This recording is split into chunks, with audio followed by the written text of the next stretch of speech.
आप सभी का बहुत-बहुत स्वागत है न्यूज़ 21 में। आप सबके साथ मैं हूँ ऋतिका पांडे। आज की विशेष महा पैकेज किस्मत का कनेक्शन में आप सभी का बहुत-बहुत स्वागत है। क्या आपकी भी शादी में अड़चनें आ रही हैं? क्या आप मेहनत के बाद भी आपकी धन की तिजोरी खाली है या फिर आपकी कुंडली में भी गुरु जो है वो रूठा हुआ है?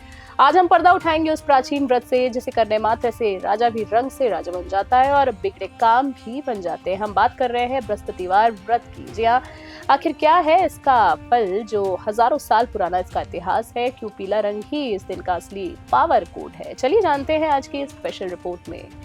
व्रत के इतिहास और पौराणिक कथा की अगर हम बात करें तो इतिहास की बात करें तो शास्त्रों के अनुसार बृहस्पति देवता के गुरु हैं और इस व्रत का उल्लेख स्कंद पुराण और बृहस्पति व्रत में कथा में भी मिलता है। ये व्रत प्राचीन काल से बुद्धि, शिक्षा और सुख समृद्धि के लिए किया जाता है। रोमांचक कथा की बात करें, एक प्रतापी राजा था जिसकी रानी बहुत कंजूस थी। एक बार भगवान बृहस्पति साधु का वेश धारण करके भिक्षा मांगने आए। रानी ने उन्हें ये कहकर टाल दिया कि मैं दाने उनसे तंग आ गई हूँ, उनके पास फुर्सत नहीं है। साधु ने उपाय बताया, अगर तुम्हें फुर्सत चाहिए तो गुरुवार का व्रत करना शुरू करो और अगर नहीं कर सकते हो तो कपड़े धोना शुरू करो, गुरुवार को बाल धोना शुरू करो, गोबर से लीपना शुरू करो। रानी ने वैसा ही किया। धीरे धीरे राजा का सारा खजाना खाली हो गया और राजा रानी दाने दाने के लिए मोहताज हो गए। जब राजा दूसरे देश में मजदूरी करने गया तब रानी को अपनी गलती का एहसास हुआ। उसने फिर से गुरुवार का व्रत करना शुरू किया। चने की दाल और मुनक्के से गुरुदेव की पूजा की। भगवान बृहस्पति देव प्रसन्न हुए, राजा का वैभव वापस लौटा दिया। व्रत की विधि की बात कर लेते हैं। पीला संकल्प लीजिए। जी हाँ, सुबह उठकर पीले वस्त्र धारण करें। पूरे दिन पीले रंग का महत्व ज्यादा है। केले के पेड़ की पूजा करें। इस दिन केले के पेड़ में साक्षात विष्णु जी जो है यानी बृहस्पति देव के रूप में वास करते हैं, ऐसा माना जाता है। जल में हल्दी, चने की दाल और मुनक्का डालकर सींचे। दीपक का भोग, जी केले की जड़ के पास घी का दीपक जलाए। चने की दाल, गुड़ और पीली मिठाइयों को भोग लगाए।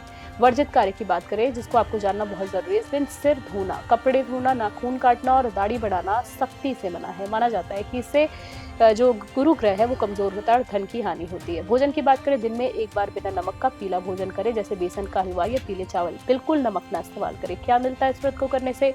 अखंड सौभाग्य की प्राप्ति होती है। अविवाहित कन्याओं के विवाह की बाधाएं दूर होती है। आर्थिक मजबूती होती है। घर में दरिद्रता का नाश होता है और व्यापार में उन्नति मिलती है। मानसिक शांति भी मिलती है। जहाँ गुरु बलवान होने से निर्णय लेने की जो क्षमता है आपकी, वो बुद्धि जो आपकी तेज हो जाती है। तो ये था गुरुवार के व्रत का वो सच जो आपकी बंद किस्मत के ताले को खोल सकता है। श्रद्धा और नियम का ये जो मेल है जीवन की खुशहाली की गारंटी है। याद रखिए, गुरु की कृपा हो तो असंभव भी संभव हो जाता है। आज के इस खास महा पैकेज में बस इतना ही। ऐसी आध्यात्मिक और रोमांचक जानकारियों के लिए बने रहिए न्यूज़ 21 नेशनल के साथ। देखते रहिए, क्योंकि यहाँ खबर सिर्फ खबर नहीं, आपकी जिंदगी बदलने का एक जरिया है।